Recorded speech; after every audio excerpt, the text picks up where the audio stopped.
Hi, and welcome to the first episode of the No Boundaries podcast or show, whatever you want to call it. My name is Varun, My name is Apratim. and we are the co-hosts of this podcast. As if you couldn't already tell, maybe we'll just this podcast is primarily it's called No Boundaries. We're just trying to talk. We've known each other for I think over 10 years now, though we haven't physically met for maybe about 10 years as well, but we stayed in touch. Kapil and I have been friends for a while. We um, met in Dubai, and that's where we would friends there for about 2 years, and then since then we've moved on to other places, multiple other places. I'll maybe just start with myself. So I live in Canada right now, in a place called Oshawa, just outside Toronto.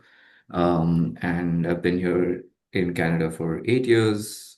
I grew up in India, studied in Singapore and Dubai, and then moved back to India for a little bit, and then came out to Canada. Do you want to intro yourself just quickly? Thanks, Varun. I'm based at the moment in Copenhagen, and I think Varun, we've probably known each other a little bit longer. I think we met probably in 2013 Yes, 13 when years. we got done with our courses. So yeah, okay, yeah, 13 years. Yeah, it's been a long time. Um, yeah, and I'm based in Copenhagen. I grew up in the Middle East. I spent quite some time in Dubai, where Varun and I met, and since then, spent a couple of years in Dublin, and now in Copenhagen for it's been 2 years where my wife and I stay. So yeah, we're hoping to make this a weekly ritual where Varun and I come and it's slightly late to the podcasting game where a couple of middle-aged dudes come together and talk. But Yeah. yeah, looking forward to catching up with you and uh, doing this. Yeah. So I think for today, we were just going to try to maybe just talk about some travel experiences and food and try to weave it all together. But let me start with a very North American question. How's the weather today in Copenhagen? It's over here, I don't know if it's like this in Canada, but over here it's very whimsical weather usually. So we're in spring, but locals in Copenhagen say that we don't really have like spring season in Denmark. But today luckily it's a little bit sunny, so it's a bit of sun, so that's always a good thing. Yeah. How about you? What's it like in Very, Toronto? very nice weather today. It's it is right now it's just +6, but it will be hopefully +20 later today. And it's a long weekend here, so this is supposed to be the long weekend that heralds the start of summer. So maybe we'll see. It's been a long, long, long winter. So hopefully we have a few more summer months this year to compensate. So uh yeah, we'll I'm hopeful that it will get better. What else is going on? Anything interesting happened in the past week? No, not really. It's been a bit busy with work and stuff, so no, not much been going on. My wife's been she's got a bit of cold scene situation going on, and I had a cold as well. I think it's probably the change in weather. Um, but yeah, no, I think we just sort of gearing up for summer to just make use of the summer months over here with longer days and things like that. I still haven't gotten quite used to winters in this part of the world, so looking forward to the summer months. Yeah, I think you've never get used to it. It's been 8 years for me. And the first winter was magical for about 5 minutes, and then you just you wait for the winter to get over. Anyway, you get the small talk out of the way, so that's done. Let's move on to we wanted to. So when you've probably seen from the title of this episode, it's called Jollibees in Rome. Probably wondering what that's about. So basically, it's my wife, my daughter, and I. We went to Rome last year. It's especially for my wife. Italy's been on her bucket list for a while, so this was a huge trip for her, and I definitely had some interest as well. And we went to Rome, loved it. We went to we'll get to it later. We went to Florence as well, but we were particularly interested in the food as well. So if you know, you've met my wife, you know how crazy she is about Italian food. And so we were like, oh, let's have all the Italian food, which was amazing. And then on day four of Rome, we were like, we're, we're, it's great food, but we can't have the same thing for every meal. And maybe we didn't explore enough. That's definitely, I'm not saying that that's all there is to Italian cuisine, but maybe we didn't explore enough. But we last saw Jollibee's and and we were staying right next to the Vatican. So we had Jollibee's overlooking the Vatican, and we were three Indian Canadians eating Filipino fried chicken at the Vatican, which was what such a global experience. I think Surreal. that kind of it's a great way to start our podcast journey because we've moved to so many countries as well. We've lived in so many places, and that global experience kind of resonates with us, I guess. So that's the story behind that. I know you went to Rome recently as well. What did you think of the food? Yeah, maybe, yeah, before we get into the Jollibee's sort of experience in Rome. Yeah, my wife and I we went to Rome in Feb, and I visited Rome like ages ago, like maybe a couple of decades back. So it's been since then, and I've always been into history, Roman history, the Roman Empire and things like that. So it was really nice to be like a full-on tourist. Like we spent like 5 days in Rome, 10 days in Italy in total. Sorry, 5 days was it? Or it was like a week. Yeah, it was phenomenal. I think I remember you mentioning that after your recent trip to London that you preferred Rome over London. Yeah, a little bit. Just because of the food again. And I'll say that Hmm. right after I spoke about how tired I was. Slightly contradictory, Yeah, yeah. but no, I think yeah, we went to London like just last month, and I love London as well, but I did find Rome better for the food. So I think maybe food. How important is food to you when you travel? Like, do you like to look at local food? Do you like to experiment? And how does it impact your trip? Yeah, I think typically depends, of course, whether the place is known for its food. But yeah, Ara and I typically tend to make it all about the local food if we're there. So we don't tend to eat anything unless we're like really, feeling like having some Chinese food or like I was giving you the recommendation of eating at Chinatown while you were in London, which makes sense because London is more like a global place, right? But so you can get food from all over. But in a place like Rome where you want to maybe where Italian food is so well known, probably tend to usually stick to the local sort of cuisine. Yeah, I was thinking about that because you said that you did recommend and you were like, oh, why didn't you try other food? And Mm. I just had this thought come into my head right now because I lived in Toronto or like just outside Toronto where with such a diverse city, you have, it's similar to London in that sense where you have already. So I wanted to, like, for me, now I want to try like the local food when I travel because I feel like I can go to Chinatown in London, but I can go to Chinatown in Toronto as well and like have a similar experience. So, but I can't maybe get British food in Toronto, if that makes sense. Or like, does that Yeah, feel? of course, that resonates. I didn't realize that maybe that's for another day that we need to talk about what the Chinatown is like in Toronto. I know Yeah, that Vancouver has a very famous Chinatown. yeah, Um, but yeah, going back to Rome, ha- we spent like what, like 6, 7 days, like I was saying. So it was very touristy. We did the usual things, all mm, the big tourist sites. One day in Vatican, and we ate primarily Italian food, like I was saying. Um, we had so they're like four pastas about like mm, Rome is known for. And then Rome has a very distinct pizza as well, which is different from the pizza that you get in Naples, the more yeah, famous pizza from there. But yeah, the four pastas we kept rotating. and having one of those pastas every meal. So you had like the carbonara, the cacio e pepe, the amatriciana, Yeah. and there was a fourth one which I forget. I think it's it's like the Ringo Starr of the Roman pastas, I think. So, yeah, but tell me what was your food experience like? It was for me. It was I think it was very carb heavy. We weren't getting much, fiber and stuff, but phenomenal food overall. Yeah. Uh, the overall experience was really good. It was carb heavy for sure, but I don't know, man. Again, maybe this is just living in North America where I felt like you eat a lot, but you don't feel as full.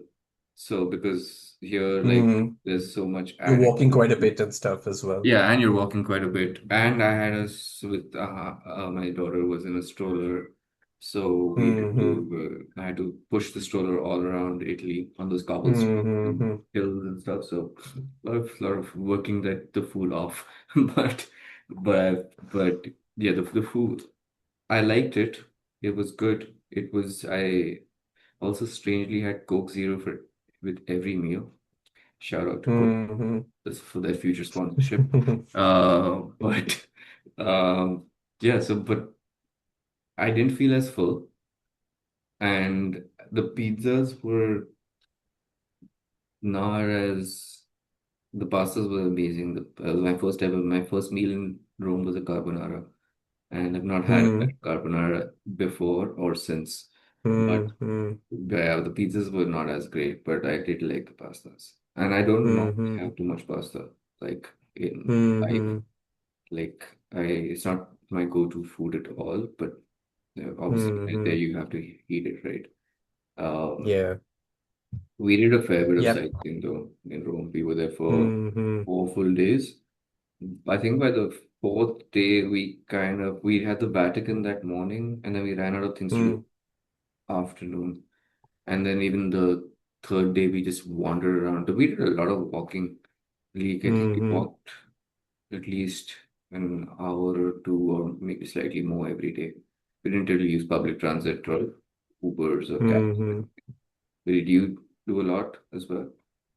Yeah, so we were there a little slightly longer, so we used we were like full on tourist mode. So we did like walking tours, we walked around a lot. So we were staying in this neighborhood called Trastevere, That was which so is good. like this Yeah, I loved it. my goodness, it's really nice. A lot of eateries, a lot of restaurants, a lot of bars, but it looks like a little bit of those, those Disneyland type places where you hear like American tourists everywhere, the accent and things like that. It's very, very touristy. But we did, on our last day, unfortunately, we discovered another side of Trastevere, which is a little bit more quieter.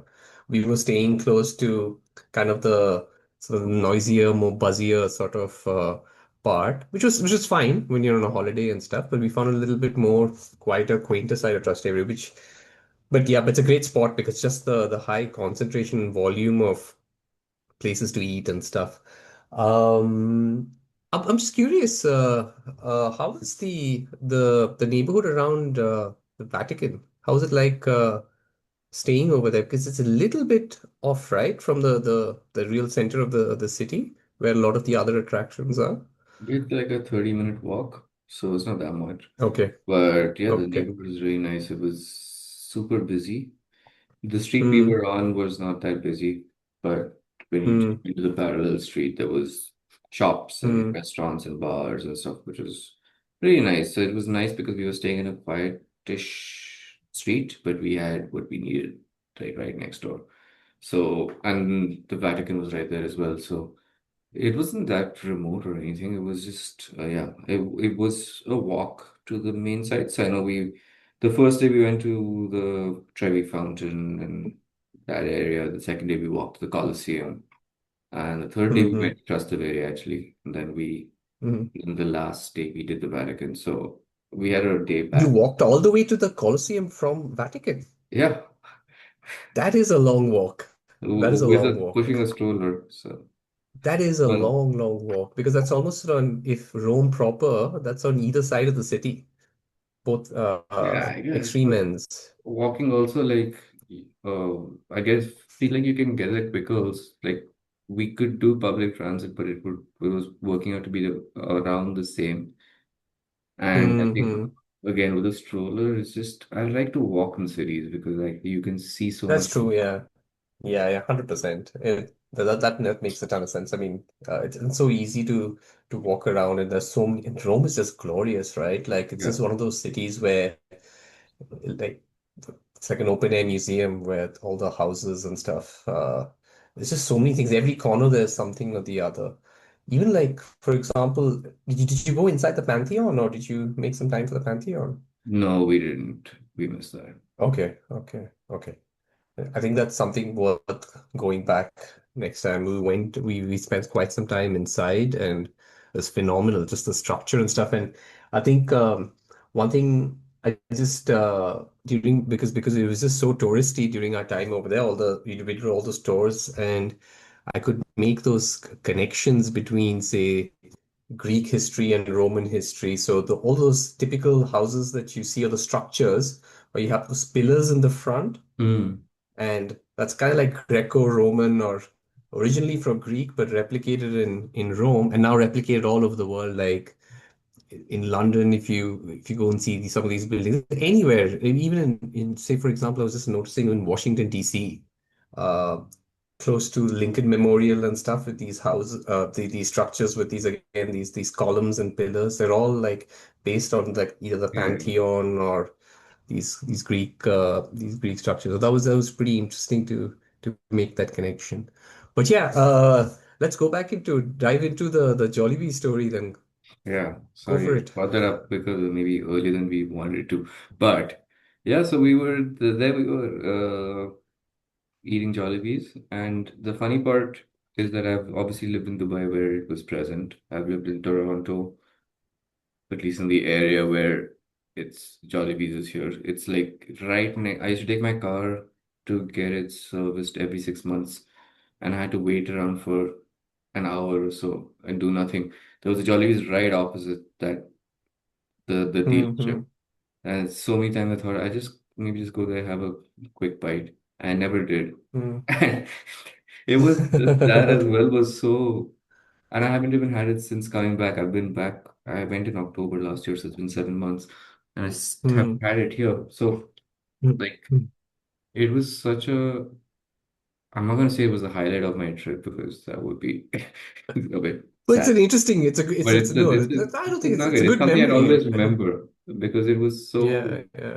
random, but also felt natural in a way. So, Hmm. yeah. Have you had it anywhere? No, no, I haven't eaten at a Jollies before. It's interesting because the first time that I came across Jollibee, I don't know if you had this professor Tommy Lopez. He was a bit of a Yeah. legend, marketing professor, marketing legend. So he did a case study with us on Jollibee. So that was ages ago because what a phenomenal story there was in or is in the Philippines. Yeah. Um, but then I think for the longest time it wasn't there in Dubai. I don't know whether uh, when you were around, Jollibee's was there, but I don't know if you recall, but my office in Dubai was close to Dubai Mall, so I used to park my car at Dubai Mall and things like that. So it was just right there. Sometimes go for lunch to Dubai Mall as well. So I remember when Jollibee opened up in Dubai Mall, and there was just a lot of people coming through and things like that, and there was a lot of noise and social media and stuff as Yeah. well. So there's that. And there's another interesting story actually. I've never eaten a Jollibee, but there was another interesting story I have of Jollibee was when I went to Hong Kong. Mm. So in Hong Kong, there's this interesting thing where you have a lot of nannies who are Filipinos, and they have typically like one day off in a week, the Sundays. And there's a Jollibee in the center of the city in Hong Kong Island, and they just do like impromptu like picnic setups over there. So that place around Jollibee is like completely filled with Filipino ladies just having a good time. You know how the Filipino community is, right? Yeah, They tend to sort of bring their own food and sort of set up karaoke sessions and things like that and have like a yeah, jolly time and stuff. So yeah, beast. that's something else I remember. I was just walking around that space, and it's a bit of a micro sort of cultural sort of situation in Hong Kong as well. Yeah, but never eaten there. So how's the experience while I having that mean, meal? I don't want to jeopardize any future sponsorship from Jollibees, but it was okay. I think it was more the experience. Mm. We were a bit And you didn't end up eating the tired. pasta as well, right? We That ate would the have pasta. been proper Uh, is the pasta sacrilege. thing? Is pasta the thing everywhere, right? At Jollibees, it's not just an Italian thing. I No, don't think. no, the Filipinos have their own version of the pasta, which is, I Yeah. think, kind of like maybe it was passed on when, their history with America, perhaps. I'm just Mm, speculating. okay. So, because That's Americans the also love a pasta, right? Like pasta and ketchup. So yeah. I don't know whether it's the same thing that the Filipinos do, but they are pretty, yeah, I think they're pretty fond of their pastas and stuff. So yeah, I think it's a fixture in all Jollibees, if I'm not mistaken. Yeah. Well, that's cool. Yeah, but we didn't have it. I think we just had like the regular two-piece chicken, three-piece chicken tenders or something like that. But it was the meal itself wasn't memorable. The occasion was memorable, and it was Mm. definitely something I remember from the trip. Um, I had something I wanted to say and I've forgotten it, but oh So yeah, what was it like inside and stuff? yeah, even in the restaurant, the servers were all Filipino.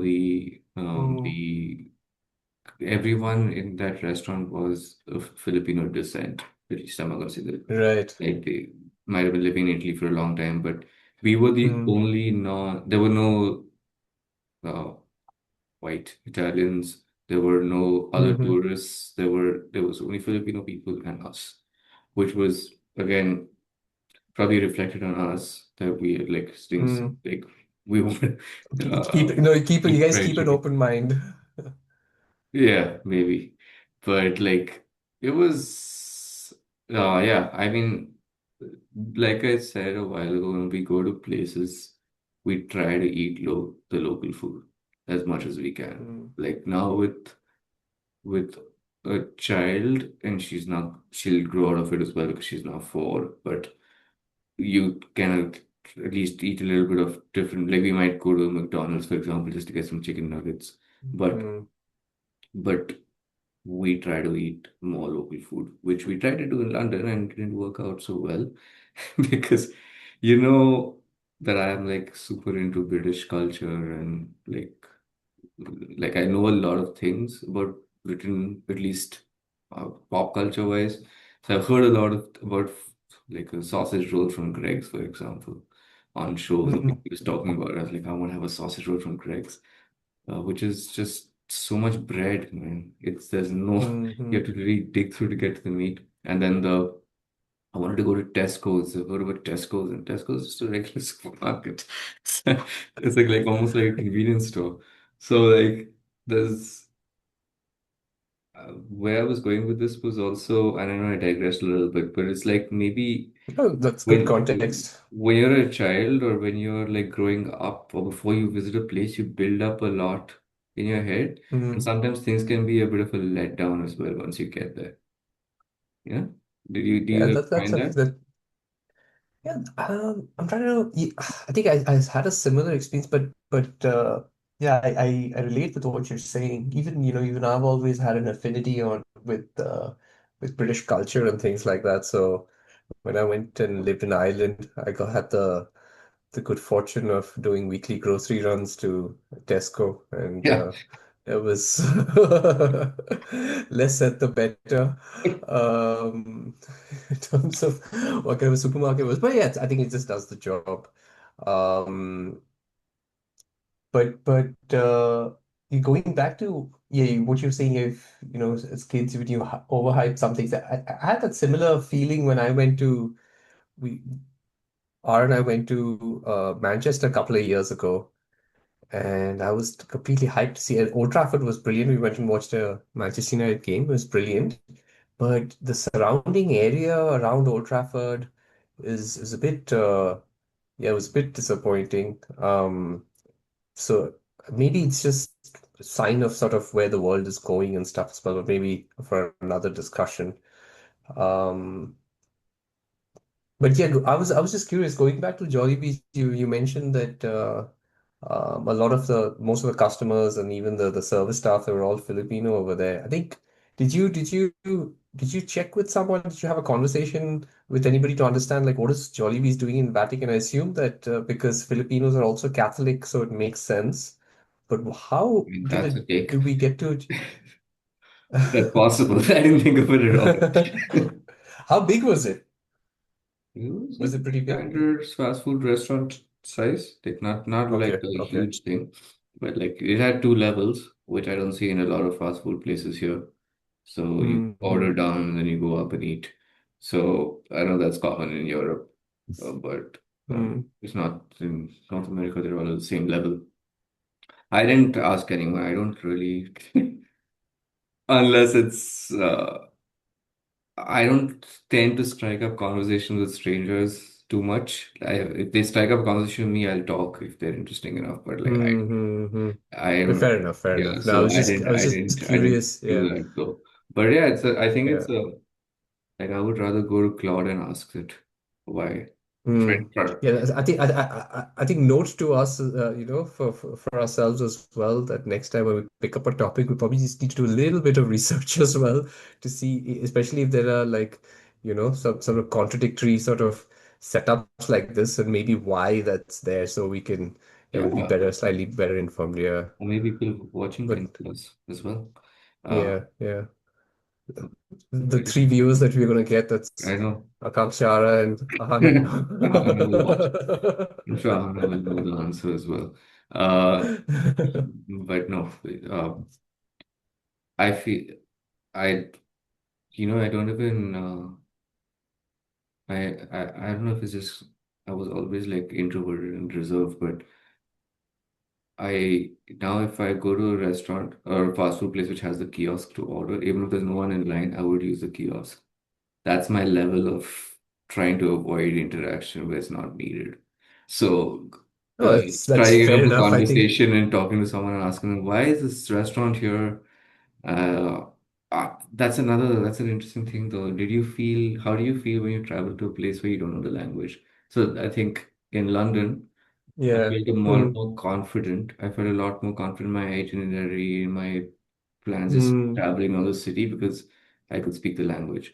In Rome, obviously, when you're staying in Rome and in touristy places, people can speak English. But I knew that at the back of my mind that I don't speak the local language. And then if I get into trouble or if I need to contact the law enforcement or something, I am not like, will they understand me? So I don't know if that's just getting into dad mode or just that where you feel a bit uh, iffy. But yeah, I think I'm more confident when I go to a place where I know the language. And I I think also, I think no, that's a valid concern to have. Um, and I think going back to your the original point around, interactions in a fast food restaurant or whatever. I think there's a reason now why we have kiosks as well. yeah, So and you have so many, especially I think these last time I went to McDonald's, like there's barely anybody making those orders. It's just I think you have those kiosks, you place your order and you just collect. That's it, right? So that the interaction is intentionally zero. kept to a minimum. So that makes sense. But yeah, regarding the language thing, my experience recently, since Italy was the last trip that we made, so I went to two places in Italy, Rome and Turin. And Rome we got by just fine. Everybody knows English, and I suspect that in a big city where you have lots of tourists, people just know how to speak English. Yeah, But in Turin, it's interesting that you mentioned we really struggled. people don't know English as much. For example, even at a Tesco equivalent to grocery shop, we were picking up a few things, and literally even at the counter and stuff, we couldn't get by in English. It was hard. Lucky we didn't have too many complex questions or anything, but I get what you mean. That's a fair point. But however, sort of figure your way out. I think in fact it was interesting. Our Airbnb host in Turin, she didn't know any English at all, and when we met her, we had like a 30-minute. She was very particular, so she gave us like a 30-minute orientation uh, when we were checking in, and during the orientation should have actually lasted 15 minutes, but went on for 30 minutes because R and her were just on their phones translating stuff and showing it to each other. So that sort of inefficiency, took a lot longer in terms of time. So yeah, but otherwise, uh, I get what you mean though. We use an Uber twice, and I just use Google Translate. Just like on our first day in Italy, we went to this uh, cafe, like bakery kind of place to pick up something, and I wanted to ask her, "What do you recommend?" And Mm, then "What would you suggest?" And then she didn't understand. And then instead of just using Google Translate, I thought, let me try a harder word. I thought, what would you recommend? mm, And then obviously mm. still didn't understand. And then I just had to use Google Translate. I was just like, oh, but it's funny when I feel like if I'm in a situation where sometimes things don't come as easily to me, and then later I'm like, I should have just done that. Mm. But How was your experience in Florence versus Rome? How was Florence like? I think I remember you Florence, saying that Florence is a little prettier. it's prettier, it's quieter, it's less. Obviously the main tourist area is definitely touristy, but it's not a big city, right? So it is definitely like you do get that smaller city vibe. We were also staying Hmm. not in a touristy area, so we were staying in like this apartment hotel kind of thing, but it was far, like a 25-30 minute walk from the main city center. So Hmm. Hmm. we kind of like around us, it was just like living on a normal street. Um, Hmm. so we didn't get that tourist vibe as well, which was similar to what we did in London Hmm. actually. But yeah, I found the city much slower and much more easier to navigate as well. Food wasn't as good, though we did have this amazing pork sandwich on the last day, which Yeah, that's the famous you had sandwich, to right? stand Which is outside in just line. It by was, the yeah, right, a yeah. lot of tourists, primarily tourists, I think, primarily North So did it American live tourists. did it Yeah, it was live up pretty to the good. hype? Pretty good, not So bad. yeah. Like, Mm, not wow. Like, I don't even like pork that mm, much, but I feel mm, like, uh, yeah, it was. I'm glad we did a couple of those things because we did end up eating in really good restaurants throughout the trip. Like, mm, I think every meal was like in a sit-down restaurant with like, um, mm. so like we never did a lot of like just eating on the side of the road. Like we had ice cream, Right. not like Mm, so. Yeah, this was one of our only experiences that we actually did. But it was also towards the end of our trip, so we were kind of tired in Florence. mm, So, but I liked it. We spent only a day and a half there, but and Rome was much more time. But I mm, prefer Rome, but Florence has its charm. The mm, train ride from Rome to Florence was beautiful. It's just a mm, 2 hour journey, mm, but it's really nice. mm. Uh, We also took the train from Turin to Rome. It was slightly longer, like 6, 7 hours or something. But yeah, we went past Florence. I think Florence is supposed to be like while during my time there, I got to learn a little bit about the different states or provinces in Italy as well. So obviously Florence is in Tuscany Tuscany. and supposed to be like the famous sort of place for food and wine and stuff. So yeah, hopefully next time. Was there a lot of natural beauty around Florence as well, or I mean, we was it didn't just explore that, but yeah, while we were on the train getting into the city, you could definitely see a lot. So, mm-hmm, I know people say Rome is dirty and it's like so, but when Florence is, mm-hmm, I found both of them okay. Uh, The Italian trains or something, man, like getting into the. Mm, I don't know if what your experience was like, but we were like waiting, and then it's hmm. just like 5 minutes before they tell you which platform it's on, then you can enter. Yeah, yeah, And then yeah. you have to Yeah, yeah, rush, yeah, and then yeah, with yeah. like two bags, Yeah. stroller, and a child, and you don't have the extra stroller and Mm-hmm. child, but even with bags, to get that onto the train, and then Mm-hmm. I'm like, I hope it doesn't leave before we. And we were It's there. meant to be, yeah, but it's meant to be easy, I think, though. Yeah, yeah. I'm like 1 hour before, right? Because that's me. So I was Mm-hmm. waiting, and then Aku's looking at me like, "Hell, are we here so early?" So I thought we'd be in the train, sitting there, getting used to things, and then we just wait till 5 minutes before. So Yeah, yeah, yeah. No, I can imagine. I think it's a lot more chill and relaxed. I think we haven't used the trains to go to different cities. So proper outbound from Copenhagen, but I think it's similar.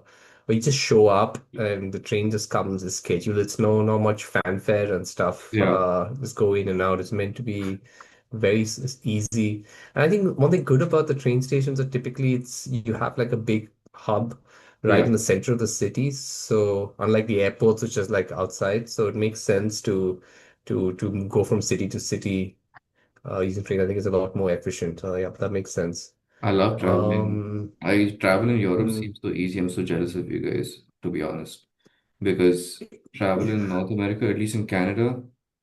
I think in the mm, US as well is very car centric, right? Either you go by car, you fly. Trains are mm, present, but they're not the preferred mode. And you can tell, like the frequency isn't as much, just connectivity is not that great. And this countries are so large as well. Like I love in Europe how you can just go by train from mm, one country to another. That must be like, yeah. uh, I, from Copenhagen, I think they are going to be opening up a few more train routes because it's up in the north, so there is a little bit of distance. It's not as sort of well connected with the other cities, but they are opening up some routes to, I think, Berlin, Prague, a couple of other places. So I think one to Prague is opening up, in a few months' time. But yeah, that's generally around that space around Italy, Switzerland, Germany. I think, those places are all like superbly connected. I was just curious, maybe for another time for us to talk. Have you been to Montreal and Quebec? yeah. Not Quebec City, but I have been to Montreal. Mm, I've been to Montreal they say that's three very times. European, no? Probably the most European place It in is. North America. Yeah. So Something to it's a talk very about different vibe. in a You get a lot of right. American tourists saying, "We're going to Europe." And but it does, you do get, I mean, obviously it's not like Europe, but Hmm. you do get a European vibe there. I did my research right now and asked why Jollibee is Hmm. in Rome, why next to the Vatican. So it, Because Filipinos are Catholic. it's an 8 minute walk from St. Peter's Square for strategic, economic, and cultural reasons. So definitely strategically because it's right next to the Vatican, so there's a lot of people. But you're right. Hmm. Global Catholic pilgrims is one of the thing Hmm. where Vatican City draws a lot of Roman Catholic tourists, and a lot of these are from Philippines, from international Filipino Hmm. community. So they go to the Vatican and then they come and Makes ton of sense. They'd rather have the Jollibees. their familiar pasta rather than having a cacio e pepe or a carbonara. Yeah. Oh, let's do it. Since you said familiarity, do you have how often do you go out for Indian food in Copenhagen? And then when you travel in Ah, general, do you have Indian food? yeah. When I last year, I think it was September or October, I went to Lisbon. It was just by myself. I went to attend like an investor conference. And because it was just me, and there was a Indian restaurant right very close to the hotel I was staying in. What was it called? It was an Indian restaurant that was called some Taj Sher Mahal Bengal or restaurant. something. Oh, okay. No, Sher Bengal or something. So it was basically there's a very strong Bangladeshi Bengali community in Portugal. And but however, I went there and I ate there like 3 successive nights. I had dinner there 3 successive nights, and I got talking to the owner actually. turned out to be a Punjabi guy who bought this establishment of a Bangladeshi guy and just decided to not change the name. It had Bengal in the name, but I forget what the name was. It's something like Shared Bengal or something, like right in the heart of Lisbon. But phenomenal food because Yeah.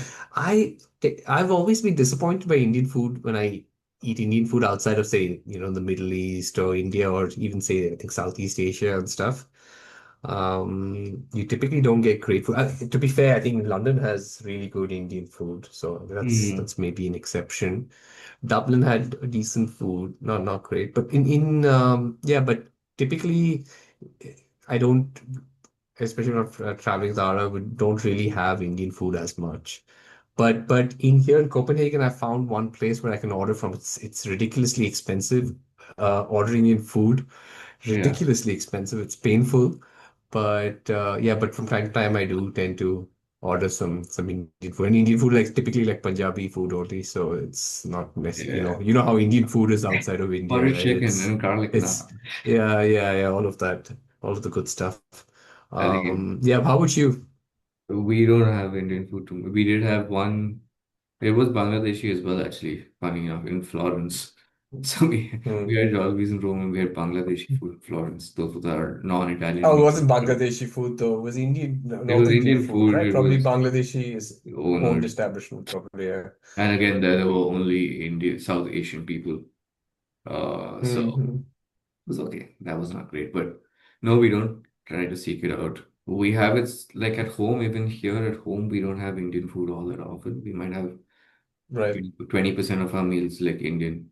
The rest we kind of eat pretty global at But I'm home. guessing you probably have really solid Indian food in Yeah. with all the migration and stuff, right? And in Not just Toronto the and migration, recent migration, even Indians have been in Canada for like 50 years now, or hmm. thereabouts. So it's pretty strongly rooted. But yeah, the more recently, definitely you have a lot more restaurants and in a lot more places. The Hmm. place where I live in Oshawa used to be like not very diverse at all till maybe 15 years Hmm. ago. And now you have uh, restaurants, not just with typical Indian, North Indian food. You have like a Andhra restaurant, you have a Tamilian Oh, restaurant, you do?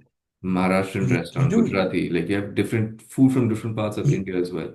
really? And not That's just India, you incredible. have a Bangladeshi restaurant, you have Pakistani restaurants, Sri Oh, that's Lankan, incredible. Yeah. Nepali. So you have like from Hmm. the region as well, That's which I think is incredible. great. And I can order That's it like on Uber incredible, Eats yeah. right now. I can order like Right. shout out to Oh, Uber that's Eats as incredible, well man. for the sponsorship. But We can trade places, quality food from from different regions of India versus you can have all the train network over here in Europe. yeah, It's remember a that was that movie, that Hallmark movie 20 years ago, where Cameron Diaz and Kate Winslet trade houses. Oh yeah, There was yeah. romance Holiday. involved, yeah, but there won't be. Holiday. Yeah, Here we'll just trade for the food that they bring. yeah. Uh, the Um, budget sequel, uh, holiday. we digress quite a bit from, yeah, but that Okay. was nice. But coming back to, I think we should probably round up Yeah, our yeah, yeah. But let's talk chat about for Roman today. history. I know Yeah, your Roman burning history. topic that you want to address. Yeah, so basically there was, I think, a couple of years ago there was like this trend going on where, men were being asked, how often do you think about the Roman Empire? How often do you think about the Roman Empire? So yeah, I gave it some thought. And I do think about the Roman Empire quite often.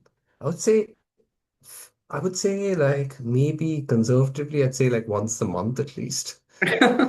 Once a month. Yeah, once a month. And I've always been fascinated by the history of Rome because they were just so advanced, so ahead of their time, and then it all sort of came apart. So there's that Greek tragedy element about it as well, and it's really it's brilliant how the Italian sort of government and stuff how they've preserved everything, all of Yeah. this stuff 2,000 years old. If you remember that forum area just parallel to the Palatine Hill and around the Colosseum and stuff is just phenomenally sort of preserved and stuff. But yeah, like once a month, I'd say. What about you? So Do you think about Roman history at all? Or I maybe the do numbers are not probably. think about Roman history as much as you, definitely not once a month. So my Hmm. I was telling you offline before we started, I'm into history a lot, but a lot more Hmm. modern. So the past 300 years or so. How North American Hmm. of me is that? Right. But like I feel like it's maybe because I can relate to it more in the sense that Hmm. Roman history is fascinating, but it's too Hmm. far in my head. Hmm. Like there's Hmm. nothing I have in like and that's shallow because obviously what they did impacts us today as well, right? It's all history Hmm. has an impact on what where we are today. But I feel like it's too far for me. So the first Hmm. I studied Julius Caesar in school. So that was like Hmm. history. But that's I learned about Julius Caesar and the whole thing Hmm. through a play. But uh I have had I've watched a couple of documentaries, I've watched like YouTube videos, I've obviously been there. It it interested me when I was there, I think. But as a topic, it's not something I go to and watch. I Hmm. would rather watch something about uh, the Industrial Revolution or the Second World War or something like that. So, like Roman history fascinates me, but not like Roman history. I think about something. I It's think like a bit too dated, I go to too much of the ChatGPT and past. write a scene where someone from 2026 gets transported back to 1825 London. And Hmm. I like yeah, when I have free time, I do weird things, but I don't like Rub I've done shoulders it. with Jack the Ripper. And I've done it a couple of times the other way. I've like write a scene where Julius Caesar gets transported to 2026 Manhattan, Hmm. and then I'm like, whoa, Poor guy. yeah, It's gonna be exactly. out of place. Yeah, you think so. So I don't know, man. Sometimes I feel like it's. It's great, and depending on what you believe about the afterlife and before life, and maybe we were around at that time as well in different forms. But like, I find it hard to relate. Even if you look at, when I prefer reading nonfiction, I prefer watching movies that are more realistic. Like, I can't like superhero movies or movies around like Interstellar or those kind of movies. I watch them, but I can't. I like maybe I'm just too simplistic, but I like things that I can relate to more. Hmm. Doesn't I if get what you that makes mean. sense. But what do Yeah. you think about Roman history, though? I know you said it a bit, but like, do you just keep those thoughts to yourself, or do you talk about them with others? Um, that's an interesting perspective. I've actually been into Roman history for a very long time. I actually recommend this one HBO series that I watched I think when I was in engineering. So, you know, it came out sometime in the 2000s, the noughties, that decade. It's called Rome. Hmm. It's a phenomenal, it's an HBO show. I think there were two seasons. The timeline starts off actually from when Julius Caesar is like this very decorated general and he comes back to Rome and he takes up he becomes like a dictator, not, but he doesn't form it. So essentially, he's like the dictator in Rome for like maybe a couple of decades or so, and like you mentioned, the Shakespearean uh, piece of work where when the day that he's going to become uh, emperor, and that's the day that he gets assassinated. So anyway, the timeline is it covers all of that, but then it also covers all of the drama and around the succession piece, where after him who succeeds him. So I think that I remember the show pretty clearly. They take a lot of creative liberties, um, but the sort of the overall sort of storyline and stuff is it's what I would I suppose would be class could be classified as historical fiction. Right. Overall, everything sort of adds up, but it And some lot embellished. of Yeah. yeah, embellish a lot of creative liberties in between. Um, so basically the succession sort of a battle between Octavian Caesar, his nephew, and Mark Antony, his trusted general. So how that pans out, and there's also the relationship with Egypt, and how Cleopatra also comes in and stuff. So it's phenomenal actually those two seasons, just to give you a little bit of primer on top with regards to Roman Empire. And yeah, I don't know what sort of drew me to even I've always liked, enjoyed history in general. But it's funny because we've never actually learned uh, in our school history syllabus and stuff formally Roman history. Yeah. I don't know if you had it, but I never had it. So it was just like I suppose watching these content like this and stuff and just reading on Wikipedia and stuff like that. Um, I used to yeah, hate but yeah, history. that's sort of I yeah, I know. because it was taught I so don't at think they least for did me it a was great taught so job. badly. It was like the teacher used to come in and read. And like there's so much Yeah, more you yeah. can do with history, man. Like especially Yeah, I know. It's like the very ratta style of Indian education, yeah, right? It takes the joy of studying cover history everything. and stuff, right? Yeah. Yeah, Memorize everything. Like this. History is one of yeah. the things that can be taught in such so made so Hmm. interesting.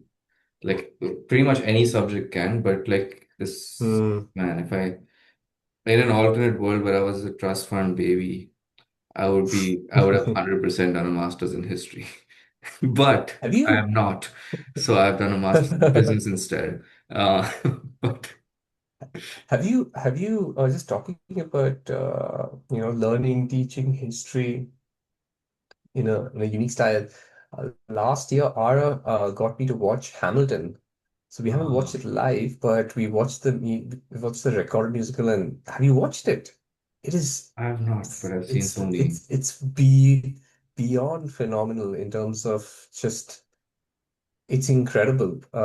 It's incredible, and it fits into your last 300-year timeline as well. So just Yeah, about, I just think. about. Just about, right?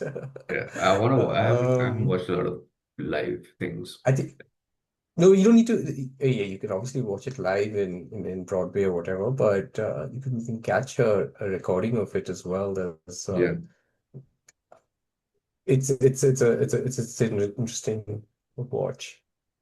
Yeah, but I think that's anything else from Rome. I think that was a good, strong debut. Let's end with one thing. What is the Mm. if you had to give a tip to someone traveling to, you can either say Rome or just Italy in general. What would you say? I haven't yet, just literally just touching the surface with regards to Italy, but I would say this one thing actually. What I have started doing now is that whenever I go to a city in Europe, and I tend to try to go watch a football match. I think it's a good way to connect with the local sort of culture. And I know football maybe is for another day. Football is sort of not the sport I think even we grew up watching. It's very different right now, but Yeah. it's just how strong the Premiership is and stuff, and it's really, sucking out resources from other leagues and stuff. But I would say that would be something. We went and watched a Juventus game when we were in Italy, so I think Yeah. that's a good way of just working out what people tend to do in the weekends, and it's like a family affair. So yeah, how about you? Kind of related to that. Uh, live as much as you can like the locals and walk. So like Hmm. like I said, in Florence especially, we live in a very residential area. So from my window, I could see like this creepy, but I didn't seek it out. I could just see it if I just looked, like how people getting ready for their day and like just how people live. Like I think if obviously Everyday life. you're not a citizen there or a resident, but it makes you appreciate a place more, at least for me. And then when you Mm-hmm. these cities, especially in Europe, are so walkable. So walk Mm-hmm. like growing up in India, at least for me, like you can't really walk around in India, man. It's not a pleasant Mm-hmm. experience. And then North America, you can walk, and definitely in like downtown Toronto and stuff, you can walk, but it's still a very car-centric culture. So Mm-hmm. in your like I loved walking. Like it was a lot to walk, but you see so much, you can hear so much, Yeah, just live it's like very liberating that way. yeah, Yeah, and you can you sort can of. learn so much more, I feel like just being rather than going in Mm. a car or transit. So yeah, that's my tip. But So did you think that how would you rate our debut episode? Is it like Saurav Ganguly in Lords or Rahul Dravid in Lords? I mean they're both great, right? But No, no, no, no. Their debut matches. Don't you recall? oh, though that Ganguly scored match, a yeah, century and still Dravid just missed out. And this 95. is this is at Lords. 95, 96. Yeah, yeah, yeah. 95, 95. Ask I, me Rahul Dravid stats anytime, I'll tell you. Uh, okay, Rahul okay. Dravid and David Beckham were So, my kept me going in my childhood. Let's just say that. But on that, maybe that's for another day. But yeah, I think it was okay, man. I think we did a pretty good job. Let us know if yeah. you guys, all of our five viewers, liked it, enjoyed it. Any tips for next time, and we'll be back next week with something else when we figure out the topic. All right, thank you for watching, and for all the brands that I name dropped through the episode, reach out if you want a sponsorship.